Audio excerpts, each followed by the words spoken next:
Here we are going to explain another question about cardiology. Okay.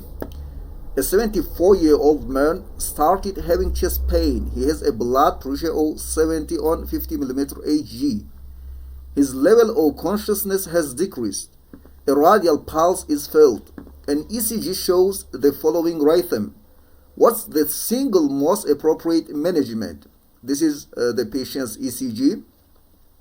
As we can see, he has ventricular tachycardia, and the patient is hemodynamically unstable. His blood pressure is decreased. It's 70 on 50 millimeter Hg. And his level of consciousness has decreased. He has chest pain. It means that the patient is hemodynamically unstable. And the choice, we will evaluate it. A. Adenosine intravenously. B. Amlodipine orally. C. Aspirin orally. D. Electrical cardioversion. And E. Digoxin intravenously. The choice would be electrical cardioversion. The patient is hemodynamically unstable. He has chest pain, decreased level of consciousness, and his blood pressure is also decreased. It means that the patient is hemodynamically unstable. And we will explain a little more about the choices. Okay. Explanation. For junior doctors, the ECG pattern between ventricular tachycardia and ventricular fibrillation can be rather hard to distinguish. But here, if the patient is still conscious, it cannot be ventricular fibrillation, as ventricular fibrillation would present without a pulse and the patient would not be conscious. And we must point this note that the patient, if in the question it was asked that the patient has not conscious level, or the patient has not detectable pulse, it means that the patient has ventricular fibrillation. Thus, ventricular tachycardia is the answer here. Since the patient is hemodynamically unstable, cardioversion would be the answer. And we will talk a little more about ventricular tachycardia. Ventricular tachycardia may impair cardiac output with consequent hypotension.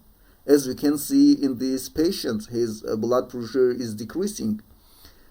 With consequent hypotension, collapse, and acute cardiac failure.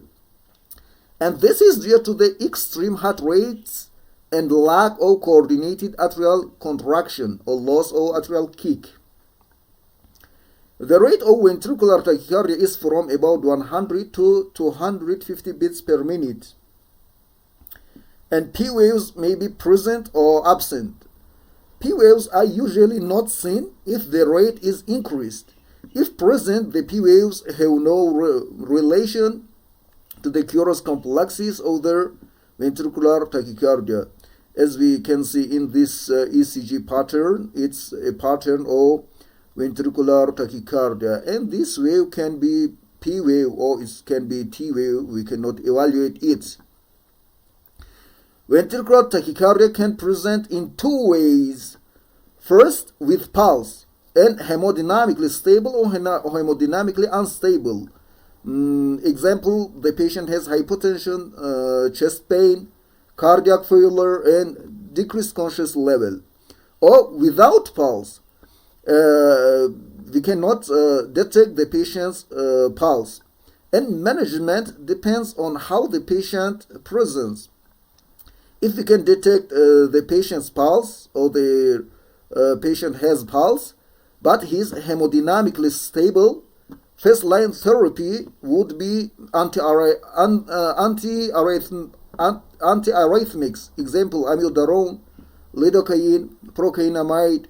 But if the patient is hemodynamically unstable, example, the patient has hypotension, chest pain, cardiac failure, and the patient's conscious level is decreased, immediate electrical cardioversion is indicated. But if from the first step the pulse of the patient is not detectable, immediate electrical cardioversion is indicated, and we must note this point. It's very important. Thank you so much.